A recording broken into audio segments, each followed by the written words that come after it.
അപ്പോൾ ഉണ്ടല്ലോ, ഞാൻ എൻ്റെ പ്രഗ്നൻസി ജേർണിയുടെ ലാസ്റ്റ് ചാപ്റ്ററിലെത്തി നിൽക്കുക കേട്ടോ.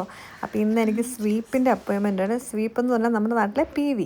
ഒരുങ്ങി സുന്ദരിയായിട്ടാണ് വന്നതെങ്കിലും ഉള്ളിൽ ഭയങ്കര ഇഷ്ടക്കേടുണ്ട്. നമ്മുടെ നാട്ടിൽ സെർവിക്സിൻ്റെ ഡയലേഷൻ അറിയാൻ ചെയ്യുന്ന ഒരു പ്രൊസീജിയറാണ്. പക്ഷേ ഇവിടെ നമുക്ക് അപ്പോയിൻമെൻറ്റ് തന്നിട്ട് സർട്ടൻ കണ്ടീഷൻസിൽ മാത്രം കേട്ടോ. ഒരു 2-3 പ്രാവശ്യം നമ്മളെ വീക്കിലി വിളിച്ച് സ്വീപ്പ് ചെയ്ത് വിടും. വെയിറ്റിംഗ് റൂമിൽ ഇരിക്കാൻ പറഞ്ഞു. ജിനു വണ്ടി പാർക്ക് ചെയ്യാൻ പോയേക്കാണ്. അപ്പോൾ ഞാൻ പറഞ്ഞു എനിക്ക് തന്നെ കിടക്കാൻ പേടിയാണ്, ഒരു 2 മിനിറ്റ് വെയിറ്റ് ചെയ്യാൻ പറഞ്ഞു. അവർ പറഞ്ഞു നോ വറീസ്, ഇരുന്നോളാൻ പറഞ്ഞു.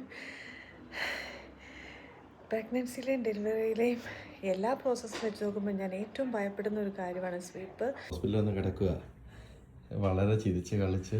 ടെൻഷനൊന്നുമില്ല സെഞ്ചു? എനിക്ക് ടെൻഷനുണ്ട്, പക്ഷേ സെയിം ടൈമിൽ എന്താ പറയുക, ടെൻഷൻ കൂടി ഭ്രാന്തായതാണോ എനിക്ക് ചിരി വരുന്നു. ആറുമത്തെ വരയിലത്തെ നോക്കി 110-ലായിരുന്നു എൻ്റെ ബ്ലഡ് പ്രഷർ നേരത്തെ. ഇപ്പോൾ അത് എൻ്റെ ലൈഫിൽ ഇന്നേ വരെ 138 കയറിയിട്ടില്ല. ഇപ്പോൾ 138/90 ആണ് എൻ്റെ BP. ഇതുവരെ 110-ന് മുകളിൽ പോയിട്ടില്ല. ടെൻഷൻ എടുക്കണ്ട, ഞാനുണ്ട് ഇവിടെ കേട്ടോ. അതാ എൻ്റെ ഏറ്റവും വലിയ ഡയറി. അമ്മയ്ക്ക് പ്രാണവേദന, മോക്ക് വീണവായന എന്ന് പറഞ്ഞ പോലെ ജിനുവിൻ്റെ കാര്യം.